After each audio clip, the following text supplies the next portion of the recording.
Boker Tov, could everyone see me? Are we in? All right, it looks like we got some technical glitches once again. Like, what's new, right?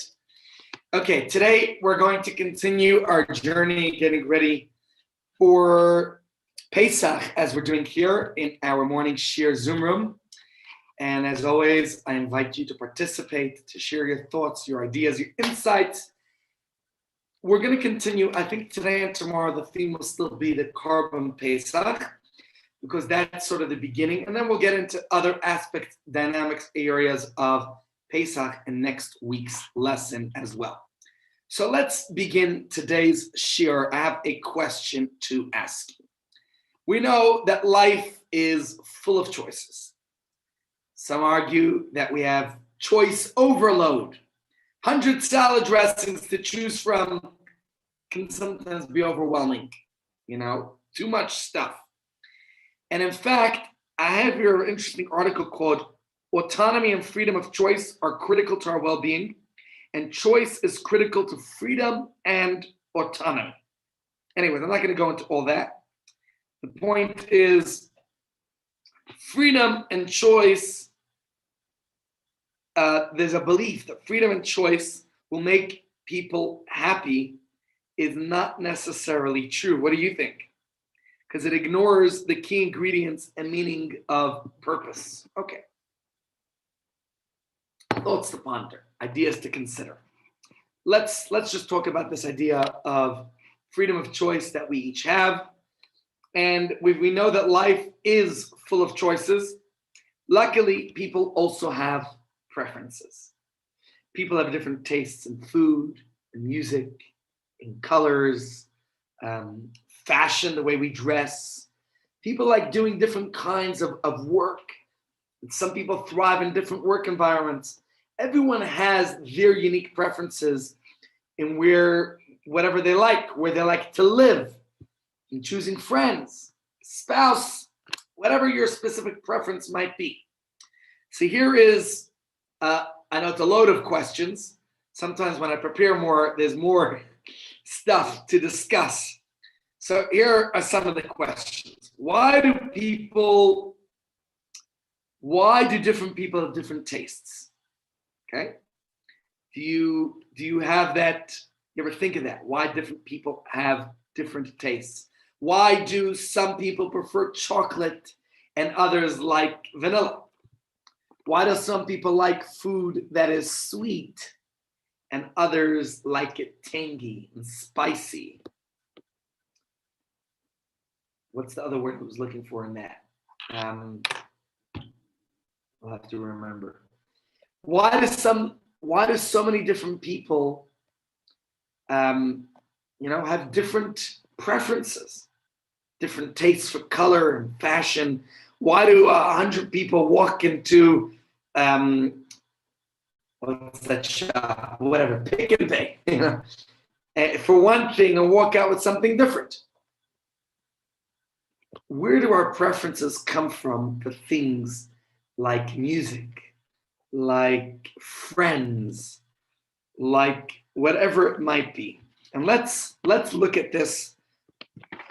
We're going to take a look today from getting close to Pesach as we are.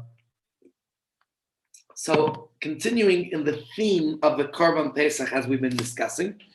But first, I have some texts from Rambam, and I apologize. I did not put them into the slides, just did not have the time to do so. So I will read Rambam to you, and Rambam has some interesting points that he says. So let's look at Rambam's points here, and we'll discuss it. We'll analyze Rambam's points, because on the one hand, we are told that, on the one hand, we're told that we have free will. It's a concept called Bechira Chafsh. It's a basic tenet of Jewish faith.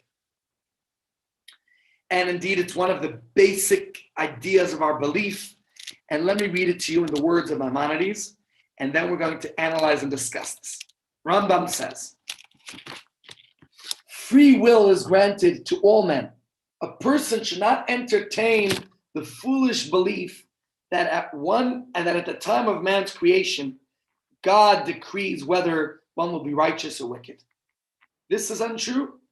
Each person is fit to be righteous like Moses, like Moshe Rabbeinu, or wicked like Yeravam and Nevat. Similarly, you may be wise or foolish, merciful or cruel, miserly or generous, or acquire any other character traits. This principle is a fundamental concept and a pillar of the Torah and mitzvahs.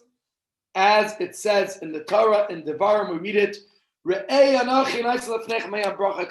says, behold, I place before you today blessed life. I place before you good. I place before you death, bad, blessing, curse. And what did God say? I implore you to choose life. But it's your choice.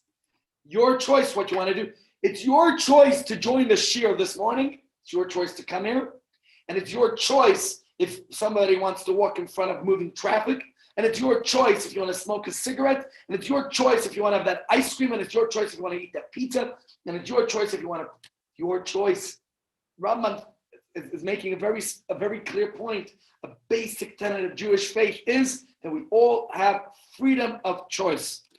And from here it seems very clear that Judaism disregards that debate of nature or nurture.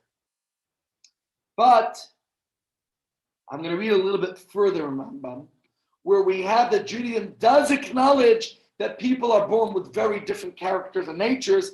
And from that perspective, Rambam quotes the words of King Solomon in Kohelet. He says, a lover of money never has us full of money. So he puts it here. Let me just read a few of the words. The point is that, let me read Rambam's words, and then we're going to talk here. So the first section I read to you was from Rambam's Hilchos Teshuvah, the laws of Teshuvah, of repentance. Now we're going to analyze Rambam's words on the laws of character. And let's see what he says here. Each and every person possesses a unique character. Some people are wrathful, constantly angry, right? Others are calm, never move to anger, or only slight anger once in a while. Some are prideful, others are exceptionally humble. Some are ruled by appetite, never satisfied from pursuing their desires. Others are very pure-hearted, don't even desire the little that the body needs. There is a greedy person who can't be satisfied with all the money in the world. That's what I read to you before. A lover of money never has their full. In contrast, there's a person who puts a check on himself and is satisfied with even a little bit, which is not enough for his needs, and doesn't bother to pursue and attain what he lacks. There is the miser who torments himself with hunger, gathering his possessions close to himself. By the way, on that note, it's an interesting point. I could open up to discussion here. Perhaps if any of you want to discuss it. But it was a discussion in a rabbinic group yesterday if rabbis should charge for their time. Oftentimes we're called, I could think of how many weddings I did, just a civil marriage, or even actual weddings in the past month where it was quiet, but I did quite a few civil marriages. And I didn't get a zinc from anyone. It didn't really bother me. I could tell you how many times people call me up for counseling in the middle of the night. We can have a conversation between 2 and 4 a.m. I have a guy who my wife tells me, don't answer his calls. This one particular person tends to call me always in the middle of the night. He's intoxicated and always has something to discuss in his intoxication, begging me to come visit him. And, I've learned to just listen. Sometimes I don't answer the call. Sometimes I'm on Hatzalah duty, so I'm awake anyways, or writing, or whatever it might be. But the question that was debated in the rabbinic group that I was on yesterday was, should rabbis charge for their time? Some believe that we ought to be humble and we're here to serve the community. Others believe otherwise and say, what do you mean? Would somebody dare call a lawyer at 2:00 in the morning? Where do they have the audacity, the feeling they could just like that call the rabbi at 2:00 in the morning and feel that it's okay that, my answer to that is because the lawyer would charge him, but the rabbi doesn't. You know, the good old story. I remember exactly where I was when I heard it from somebody. Fellow comes to, I'm trying to recall now how it goes. Haven't told this one in a while, so maybe you don't remember it either. But the story goes that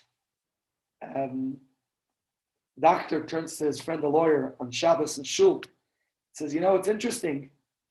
I'm a doctor, and everybody's asking me for medical advice on Shabbos here as I sit in Shul. You're a lawyer. I don't see anybody seeking your counsel on Shabbos and Shul. What's your trick? How do you get away with it? So the lawyer says it's very simple. People used to come to me for advice until I started to send them a bill after Shabbos. And they realized, you know, if they're paying already, they may as well sit in the comfort of my office, have my cappuccino, may as well have the full treatment. The doctor says that's great advice, because let me tell you, people are coming to me here in Shul asking medical, you know, all this advice about what to do. This one had too much cholent. This one, the mother-in-law's bothering him. Everyone's coming to me with all their tzaras, with all their problems. So the doctor thanks the lawyer for his advice. And when the doctor gets home from Shul after Shabbos, he has a bill from the lawyer. Good old joke. Anyways, I don't mean to go off on a tangent, and the digression was just an interesting discussion. I do recall once at a rabbinic conference that I was attending in New York, and Rabbi Dr. Weinreb, who you know some stories of him that I shared, he posed a question to us rabbis. He was once a rabbi in Silver Spring, Maryland, and during his time there, his family really needed a vacation, a holiday, because he's been overworked, always attending to rabbinic needs in the community. And finally, the opportunity arose for them to go to Disney. Now, if you know the US, from New York to Miami might be a 20-hour drive. From Maryland to Orlando, maybe a 12-hour drive, something like that, maybe a little plus minus. This is the 1980s. His family's packed in their station wagon. That was the rabbinic car of those days. Today it's more the minivans. And they're literally ready to go. As they're in the car, just about to go, the phone is ringing in the house. Rabbi says, should I get it? Now the phone's ringing. No cell phones yet in those days. Runs back in to get the phone, and it was a prominent member of his community's mother passed away. What is he to do? He turned to his family. He said, I'm sorry. Funeral's only tomorrow. We can't go today on our trip. And unfortunately, that trip never happened. Between the funeral and prayers, this, that, and the other, they never made it to Disney. Rabbi Weinreb says his kids torment him about that to this day. I was sitting in the shul, in our shul on Shabbos, and I posed this question, and it was interesting to hear the answers. But I remember one particular person telling me, of course the rabbi did the right thing. Of course he had to be there for this woman. And this was coming from a particular person who's not always present, who's not always involved, who I don't know contributes in any way, but I don't know if that makes a difference. But it was just interesting to me that was the perspective of one particular person that stood out to me in answer to this question. And Rabbi Weinreb posed that question to us as rabbis. Who comes first? Your family, who need this holiday and have been waiting for you, or the member of the community? So yesterday, when this question was posed on a rabbinic forum, one of the rabbis was very strong about answering that it's important that rabbis' time is sometimes valued. Now, understandably, there are people in the community who can't afford, who are indigent, and the rabbis here for everyone, rich, poor, involved, not involved, no doubt. It's just an interesting question. And reading it here from the words of Rambam, where he talks about the idea of different characters, some are more generous with their time, with themselves, others less so. There's the Ma'aser who torments himself with hunger, gathering his possessions close to himself whenever he spends a penny of his own. He does so with pain. Conversely, there's the spendthrift who consciously wastes his entire fortune.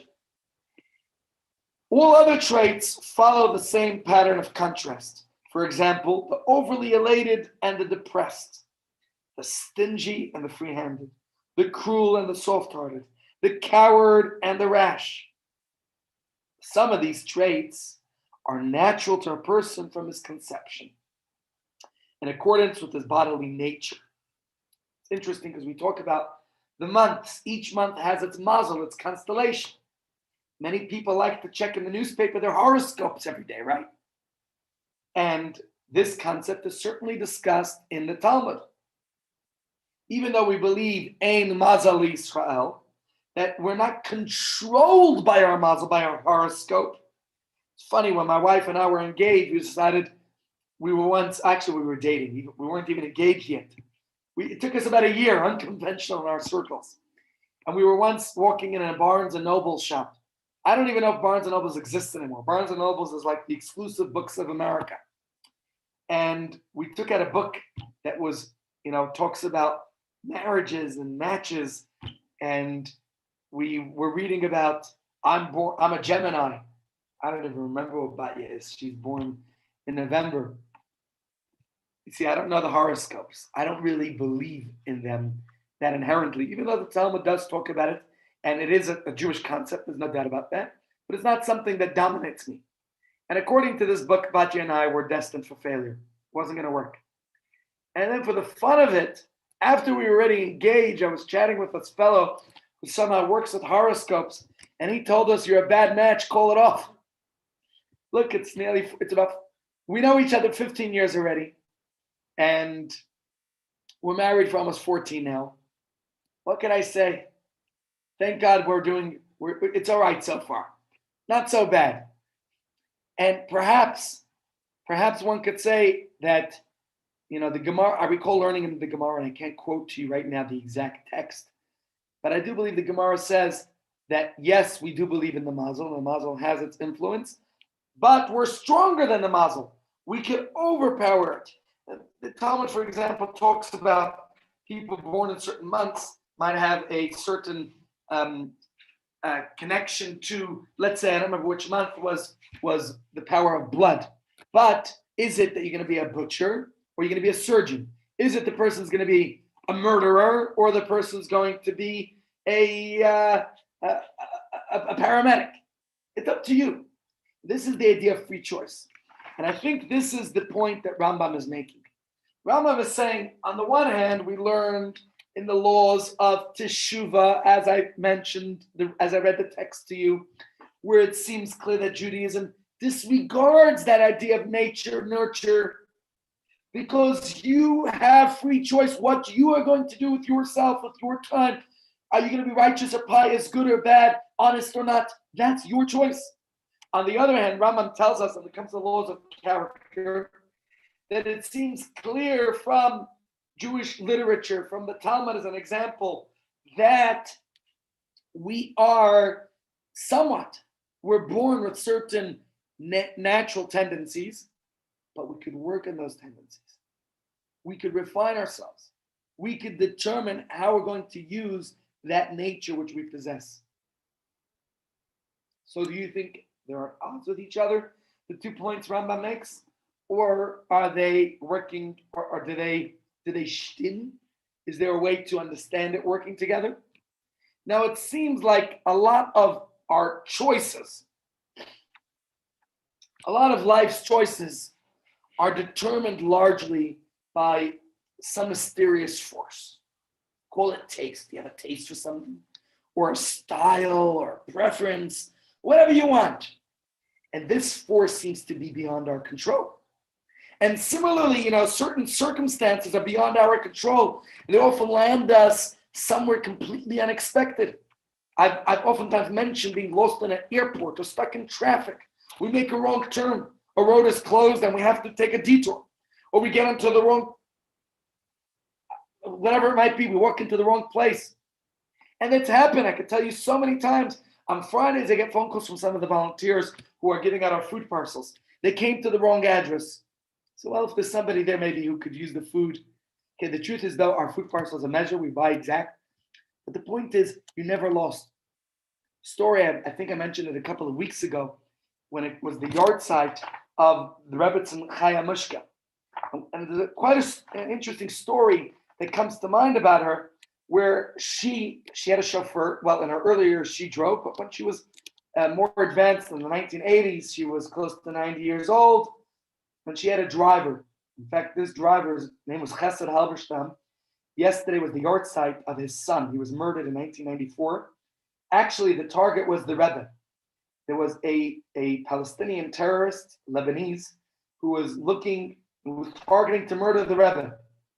Wound up instead killing this man's son.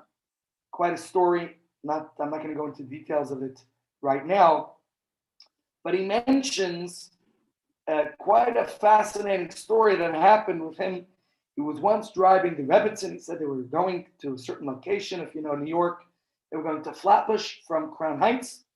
And the road that they usually took to go around Prospect Park, it's a beautiful park that they would drive through. It was a daily leisure drive to go out for some fresh air, maybe take a walk in the park. On the way to the park, the normal road was closed. It was blocked. So instead, they took a detour.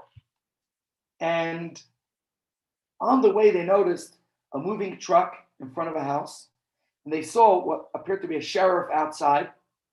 And there was a lady crying. And the Rebbitzin asked her driver to please check what's going on. Pulled down the window and started talking to the lady. The lady spoke Russian. She was a Russian immigrant, as was the Rebbitzin herself. And it turns out that this woman was being evicted from her home. And the Rebbitzin took an interest in the eviction. Why is she being evicted? They owed money in rent, and the whole story. And it turns out the back rent was $6,700. And the Rebbitzin wrote out a check for this woman to be able to sort things out, and said, don't worry about repayment. Sorted. I'm involved with a big organization, and we'll take care of it from our charity. Or maybe she did it personally. I don't know which way. I made that part up. The point, though, is that the message came, here they are in a detour. The road is closed. So they're going another way. There must be a purpose, a reason why they're going this way. And in fact, there's a story that happened just yesterday in the news in Hanoi, Vietnam. Hanoi, Vietnam. Crazy story. We often find or lose things, or we just get lucky in certain situations or unlucky in certain situations. Something calls our way or falls through our fingers, right? Unrelated, or perhaps despite our efforts or intentions. And I think about the story that was in the news yesterday. A toddler fell off out of the window from a home on the 12th floor of a building in Hanoi, Vietnam. You could check out the story. Go to news.google.com to find the exact details. And this fellow was walking, a 31-year-old guy, and he heard the shouts, and somehow he was in the right place at the right time. He caught this toddler, this 2-year-old kid. The baby's in the hospital with a broken hip, a few other minor problems, but they say the baby will be all right. Imagine that. Being in the right place at the right time. Call it chance or what? This guy says, of course, anybody would have done the right thing and saved this child's life. He said, I just happened to be in the right place at this time. So I guess, is it a matter of circumstance beyond our control? Of course, there are the preferences that we have, you might say, also beyond our control. You think about all the different things that might give a feeling of randomness or a lack of control in our world. Why is so much of life out of our control? How should we feel about these events that occur? How should we react to those wrong turns, or when you happen to be in that specific place at that particular time? Is there anything we could do to increase our luck, our fortune? What do you think? And among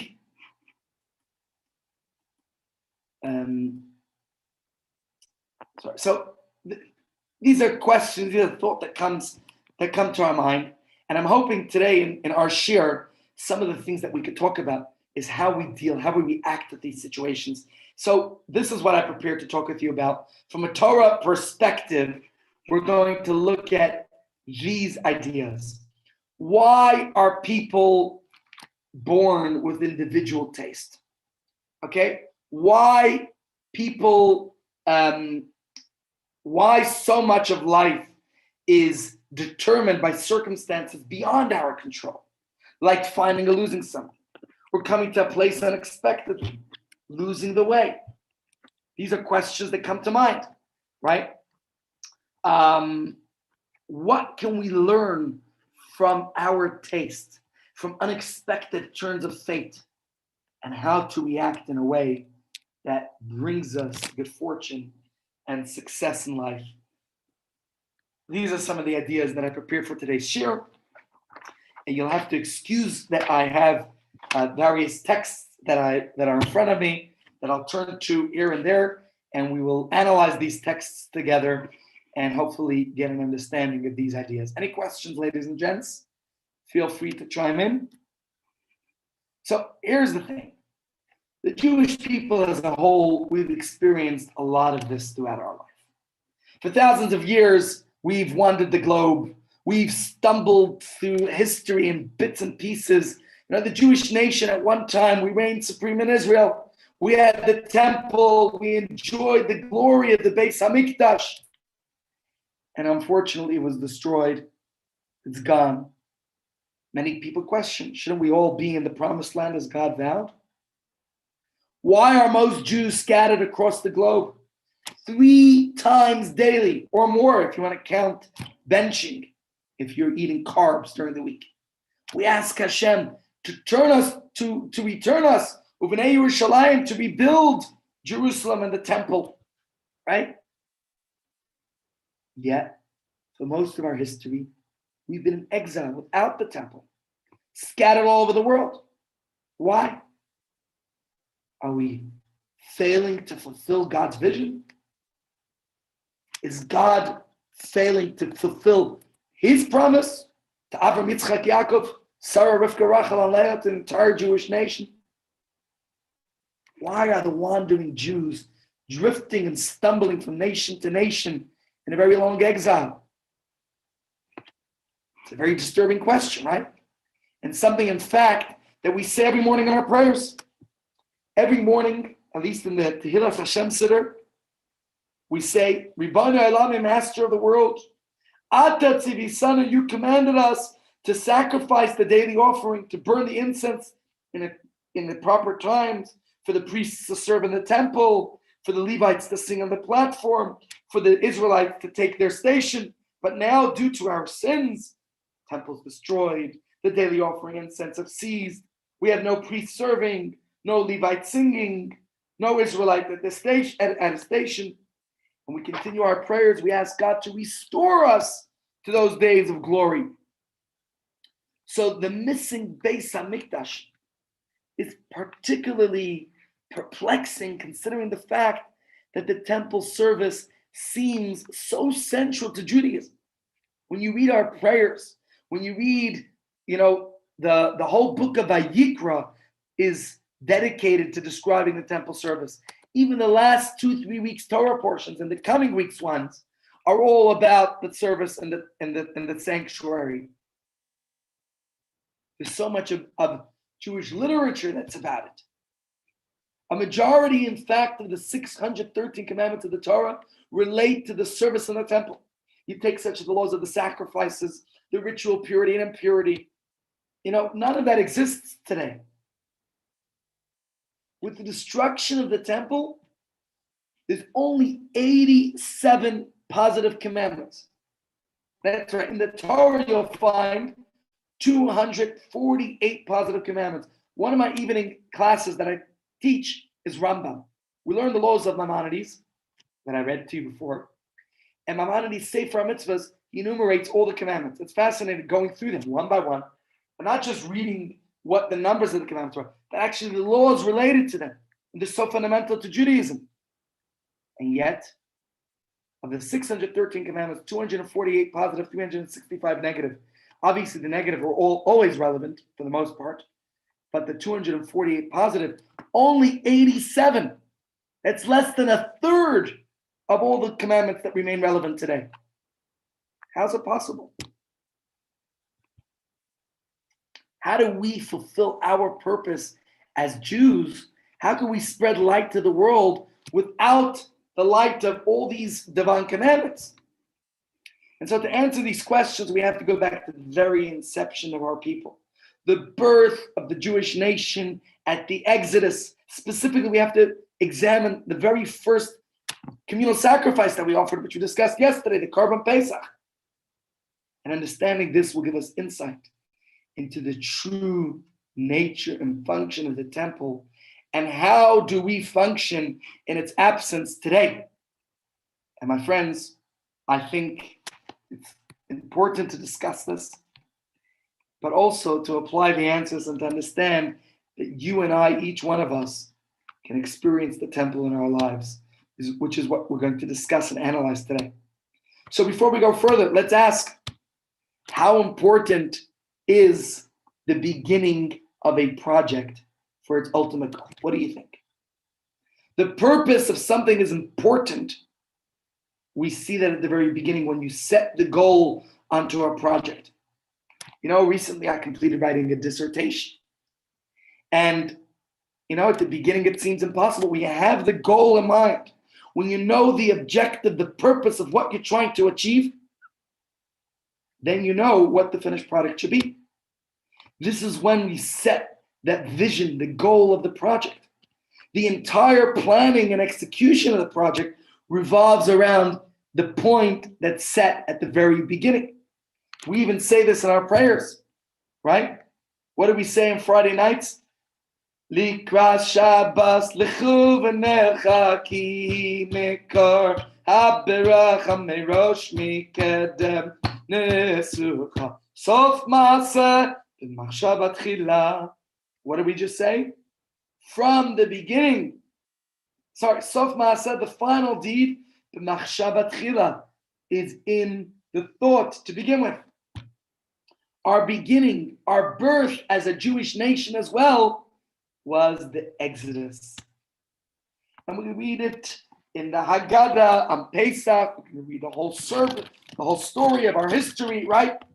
And we understand that if that's the beginning of the Jewish nation, so to understand the ultimate role of our people and the temple and the sacrifices, we have to go to the beginning, to the Exodus, to the Korban Pesach. And if we go back to the Korban Pesach and understand its purpose, since we mentioned it yesterday, that the Afikoman, the dessert of our Pesach Seder, is symbolic of the Korban Pesach, then we can understand what its purpose is in our lives today.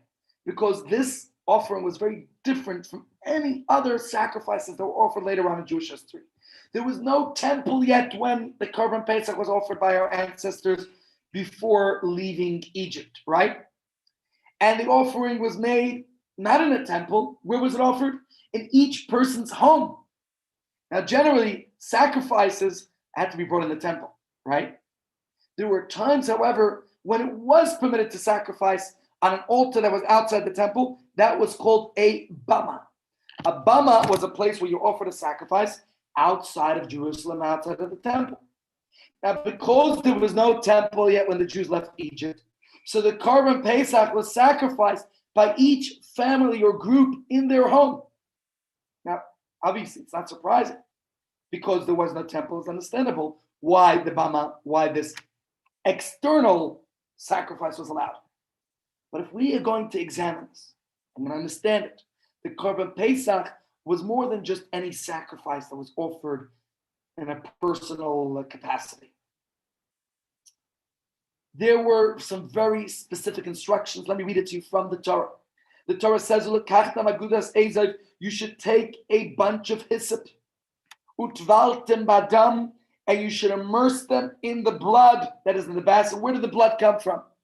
From sacrificing from slaughtering the lamb. Tomorrow we'll talk about why the lamb and why roasting it. That will be tomorrow's shit. And you should come now to the lintel of your door, as you can see in this image. And you should take the blood that's in the basin, paste it on the doorpost. And what is the conclusion of the verse? No Jew should leave his home until the morning. Right? Torah says very clearly, no person should leave their house till the morning. Why were they not allowed to leave their homes? Why couldn't they leave their house? And you all know the story of the Pesach, right? And you recall that that's the very name Pesach, Passover. That God passed over the Jewish homes, right?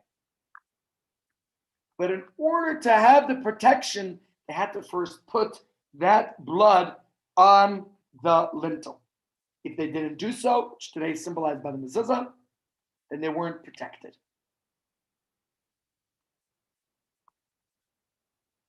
Let's try to understand that a little bit better, what this is about. Why, in order to understand the significance of staying at home, which many people are still doing a year after Coronas began, let's look at another important ritual aspect of the Korban Pesach, the blood on the doorpost.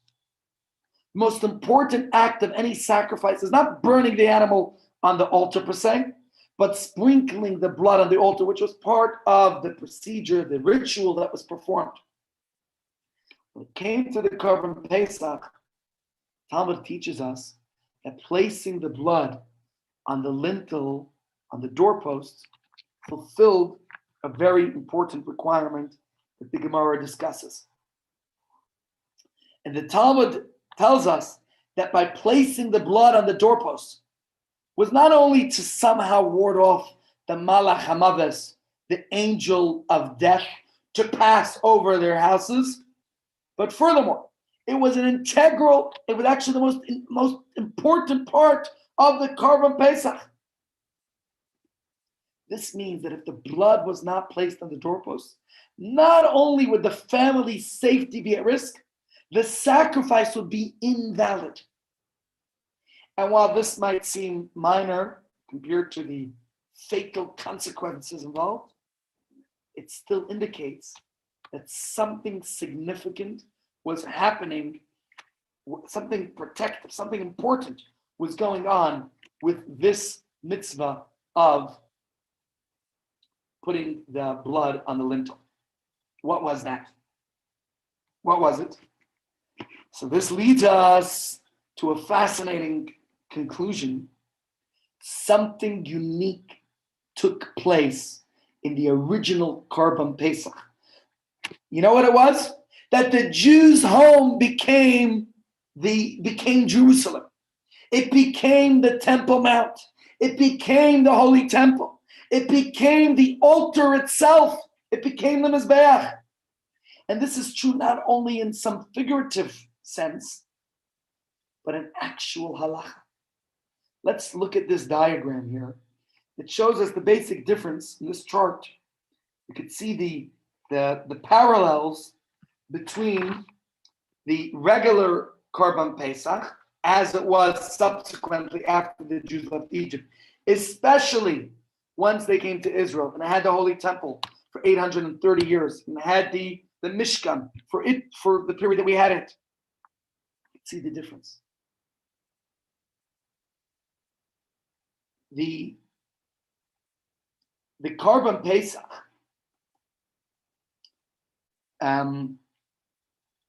just looking here, let's just analyze it quickly before we analyze it further. You could see that the regular Korban Pesach, you had to eat and spend the night in Jerusalem. The first one was done at home. The regular Korban Pesach had to be slaughtered in the temple. Where was the first one done? In your home. The regular Korban Pesach, the blood was on the altar. This one on your doorpost, right? So, as we discussed, the beginning shows us the ultimate vision and goal of a project. And in this case, the birth of the Jewish nation, the very first communal offering, the Korban Pesach in Egypt, shows us the ultimate purpose of the temple and the sacrifices that ultimately were offered there. And what is it? To make our homes a temple. That our homes should be the place in which God's presence is felt, just like the temple of old was. Make your home into a temple. And that was the beginning when they left Egypt and they had no temple. And today, when we might be in our own Egypts, but we don't have a temple. And I think this is a very important point. The purpose of creation, the purpose of the world, of the Torah, of the temple, of fulfilling God's desire to make this world, this planet Earth, what's called in Kabbalah a dira batachtoni, a home for God.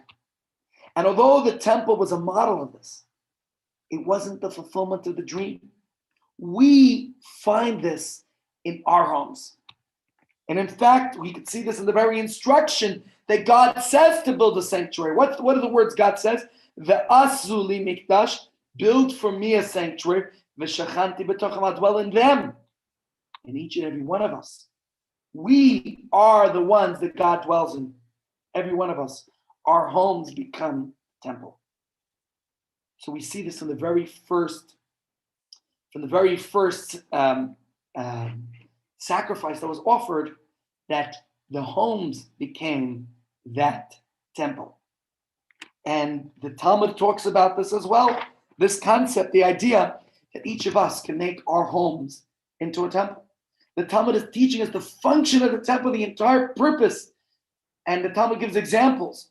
For example, in the temple, there was the menorah. The menorah was designed to give light not to the temple, but to the rest of the world. The cups that were designed on the menorah were like dispensing, because it wasn't about light for the temple, it was about illuminating the world. And the same thing was the windows of the temple. The windows of the temple were not built like ancient windows that were narrow on the outside but wide on the inside to bring as much light in. It was the opposite. It was narrow inside and wide on the outside to spread as much light out. And there's numerous examples that the Gemara mentions, but we're short of time, so I'm not going to bring all of them. But the point is, that's why the temple was eventually destroyed. When the temple was no longer shining its light to the world, so it didn't have a purpose any longer. And that's why we say in our prayers, as I read to you before, that since the temple was destroyed because of our sins, if we are sinning, this shows that the temple is not affecting us. And in that case, it has no function, because the temple was there to serve as a purpose for us to refine ourselves. The purpose of the temples is not so that Jerusalem could be a holy place for God and worshiping Hashem. Its purpose is for Johannesburg, for Cape Town, for Durban, for the whole world, for Africa, for America, for France, for Europe, for the whole world to be holy. And God made this point very clear at the very outset.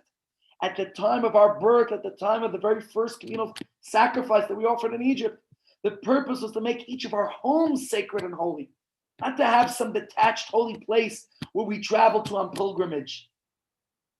This is the true Dira B'Tachtonim. It's true that later the Beis HaMikdash was built, and this was to serve as a prototype, a spiritual university, a training center, so to say, where we could experience godliness, where we could bring that back home with us.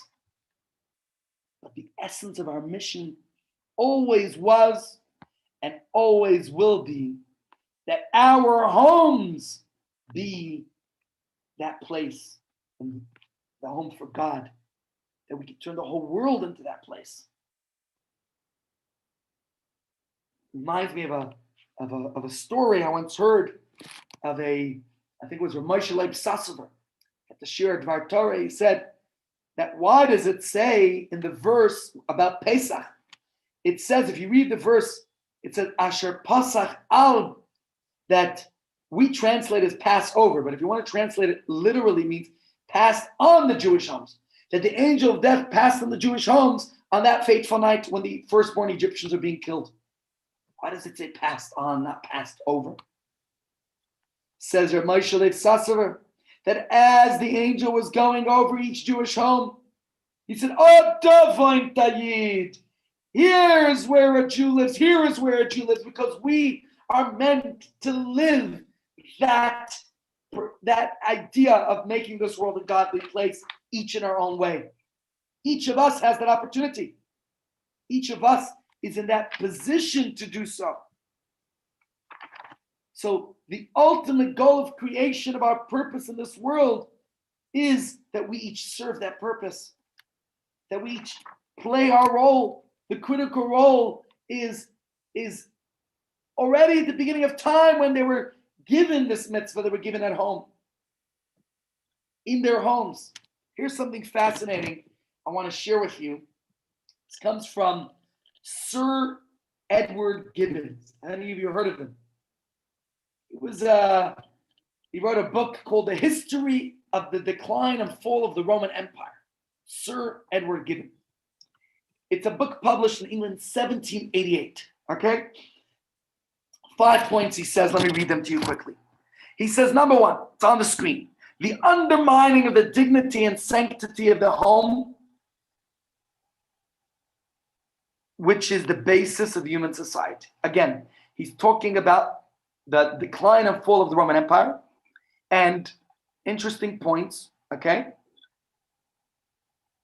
Number two, higher and higher taxes, the spending of public money for free bread and circuses for the populace. Number three, the mad craze for pleasure, sports becoming every year more exciting, more brutal, more immoral.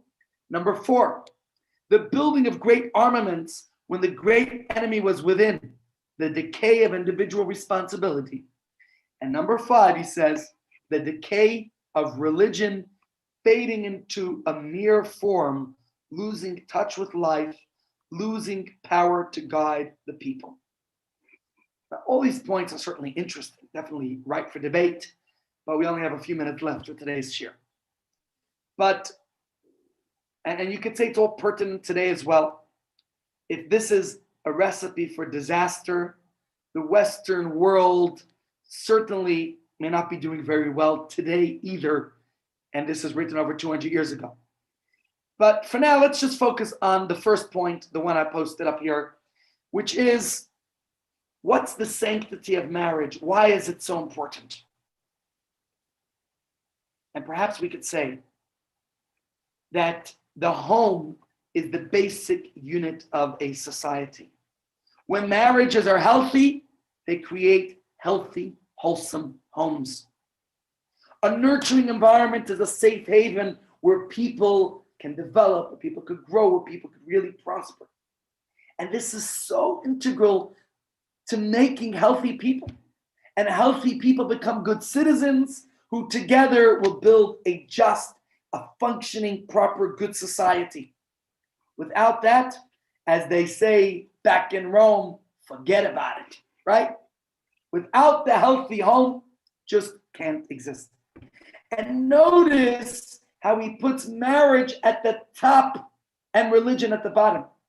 You know, here when he speaks of the sanctity of marriage and the family and the home, he's not referring to how religious the home is, but the important role of the home and the family itself. Family itself is a sacred role, something godly itself. God gave the very first instruction, the very first sacrifice to be offered where? In the home. Sir Gibbons, he touched a really fundamental point. According to Judaism, religion is not primarily practiced in the shul. You might recall the early shiurim I started to give a year ago when we all were stuck in lockdown. It's literally a year ago, right? And I said from a Jewish perspective, it's not the shul that's the main place where Judaism is practiced. It's our homes. Religion is primarily experienced in our home. Often for religious or secular reasons, we're pulled away from our homes. Right? We're pursuing higher education, off to university, career advancement. Even for Torah study, people leave home oftentimes. Community service, whatever it might be. All these goals might be wonderful and noble, sure. But they shouldn't come at the expense of our homes, of our family, of our marriages, of our relationships, of our parents, of our children, of our siblings. I should have put, children, most importantly, as a young father, certainly should know that. And each of us should know that. Keeping in touch with our siblings, with our relatives, so important, especially during these times when people are so lonely. And the Korban Pesach teaches us exactly that. Where is Judaism? Where did it start? In the home. Something fascinating to think about. The Pesach experience is a national. We as a Jewish nation were emancipated from our slavery and from our bondage in Egypt. That is celebrated at home with our families. When it comes to a personal tragedy, where is that commemorated? Where is Yizkor recited? That's done in the shul. Interesting how Judaism, so to say, crisscrosses it. When it comes to a personal matter, we bring it to the shul because there we want to share it. It's something to experience with others. And we should be there to offer that solace and comfort to people in their hard and difficult times. And maybe that's why Yizkar is said in the shul in the presence of others. But when it comes to Pesach, which is national, it's done at home. So the point, and I think this is something that's fascinating. You notice Shulchan Aruch, the code of Jewish law, right? There are 4 volumes. There's actually a 5th one, not a book. It's called Common Sense, okay? Because even the laws of Shulchan Aruch, you have to have common sense how to apply them. Know the situations. But the first one's Orach Chaim, the way of life, Yoredeya, Even Ezer, Choshen Mishpat. Of these 4, the first one has a tiny section about the shul. That's it. The rest, it's about the kitchen, about the bedroom, about the business place. This is our religion. It's about experiencing Yiddishkeit in the home, our personal interactions with others. That's what it is. So now we understand, hopefully, the role, the purpose, the mission in life is bringing sanctity to where? To our homes, to our families, to our mundane affairs, to every aspect of the world around us, wherever we might be. We have to find a way to bring the sanctity to those places, to uplift our surroundings. And hopefully, we have a deeper understanding and appreciation of our role, of our purpose, of our mission in this world, which is to uplift every person we come in contact with. A great story comes to my mind very quickly. You guys know it was an old man, Rabbi Weinberg, used to come here. I think he passed away in 2012. He's the father of Rabbi Weinberg Sr., Rabbi Levi Weinberg, the grandfather of Rabbi David Weinberg, Rabbi Zevi Weinberg. So I remember him very well. I remember, in fact, he was at Oxford Shul and he told this story in 2012 or earlier, maybe it was 2011. He passed away in 2012. He was very old, nearly 100. He says once, sometime 1970s, 80s, he was coming back from a trip. He used to come to South Africa a lot. He was a fundraiser for the Chabad movement, for Chabad headquarters. And he once was giving a report back to the Rebbe about his trip. So he wrote it in a note and slipped the note in an envelope under the Rebbe's door. Then he felt really bad. The Rebbe was an old man in his young 80s already, He's making the Rebbe bend down. So the next day he apologized. How stupid was I, he thought to himself, that I put the note under the Rebbe's door, that the Rebbe had to pick up the letter. And the Rebbe smiled to him and said, isn't that my purpose in this world? To uplift? And isn't that our purpose, your purpose, my purpose? To uplift everything, to uplift other people, and to uplift things, to refine everything for a better purpose. And I think with this, if we understand this idea, we could go back to our initial questions about the randomness of life. It's not random at all. In reality, every step we take is really an opportunity for us to fulfill our divine mission in this world. We're never stuck. We're never lost. Everything is, we're each guided. As we say in Tehillim, King David says, Me'Hashem mitzadei gaver kan, under the steps of man. Hence the name of today's class, today's discussion. Steps of man. It's God's hand that's leading us to where we have to fulfill our mission in this world. Each of us has given the unique tools, the right talents, our circumstances, because each of us has a unique mission to fulfill. We are indispensable to that mission of this world, something that's specifically attached to us, to our soul. Each one of us has that mission, and each one of us should seize the moment to fulfill that mission, because we have to know that life is not random. but in fact, we're guided by God's hand where we are to fulfill that mission, regardless of the circumstances, regardless of our personal preferences, where we would prefer to be at this time. We know we're in this world to transform it, to make it a better place, to uplift it, to uplift those around us. And this is the idea that even when we might be lost, we have to know that we each began life with our unique nature, as we read Rambam's laws of character.